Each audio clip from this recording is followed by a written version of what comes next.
Jordan শহর থেকে প্রায় 235 কিলোমিটার দূরে এই পেটটা অবস্থিত। আপনি যদি বাসে যান অথবা গাড়িতে যান, প্রাইভেট কারে যান, তাহলে আপনার সময় লেগে যাবে প্রায় 3 ঘন্টা। আর যেতে যেতে ভালোই লাগবে। শহরের পরই মরুভূমির মাঝখানে ছোটো ছোটো ঘর, আর এসব দেখতে দেখতে দিন চলে যাবে। আবার একটু পরে আপনি অনেকগুলো দোকান পাবেন, সুভেনিয়ার শপ। আর শপে আপনি চাইলেও একটু জমিয়ে আড্ডা করতে পারবেন, কফি খেতে পারবেন। আমরাও খেয়েছিলাম।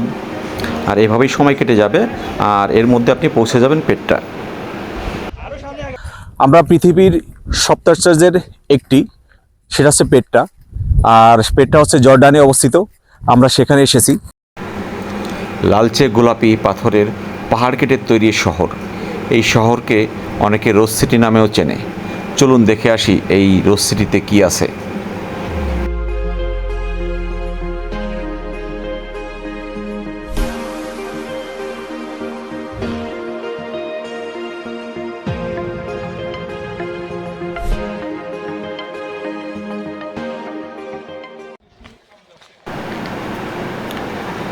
পেট্রা বর্তমান জর্ডানের দক্ষিণ পশ্চিমাঞ্চলে অবস্থিত।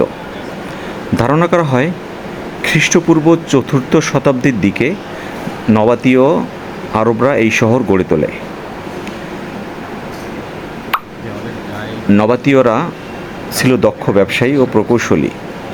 তারা মরুভূমির কঠিন পরিবেশেও উন্নত পানি সংরক্ষণ ব্যবস্থা তৈরি করেছিল, যার ফলে পেট্রা একটি সমৃদ্ধ বাণিজ্য কেন্দ্রে পরিণত হয়।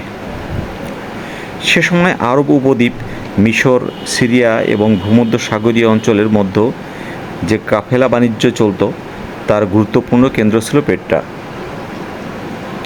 ধূপ, সুগন্ধি, মশলা, রেশম এবং মূল্যবান পণ্যের ব্যবসা এখান থেকেই পরিচালিত হতো। এই বাণিজ্যের মাধ্যমে নবাতীয় রাজ্যে বিপুল সম্পদ অর্জন করে। প্রায় 3 কিলোমিটার পথ এভাবেই পাড়ি দিয়েছি আমরা। অনেক দর্শনার্থী এখানে আসে প্রতি বছরই। দুই পাশে পাহাড়, আর এই পাহাড়ের মাঝ দিয়ে আমাদের চলা।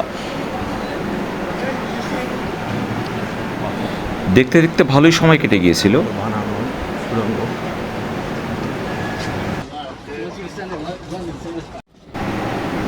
লাল পাথরের পাহাড়গুলো এতই উঁচু ছিল যে নিচে থেকে একদম 90 ডিগ্রি অ্যাঙ্গেলে উপরের দিকে তাকাতে হয়, তাহলে সেই পাহাড়ের চূড়াটা দেখা যায়। দেখতে দেখতে খুব ভালো সময় কেটে যাবে।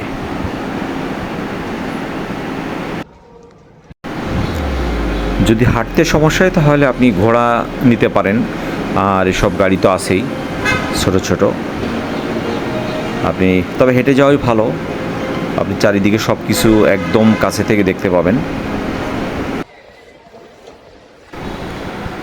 আমার চ্যানেলে যারা নতুন, তারা অবশ্যই আমার ইউটিউব চ্যানেলটি সাবস্ক্রাইব করবেন, লাইক দেবেন, কমেন্টস করবেন এবং নতুন নতুন আপডেট পাবেন।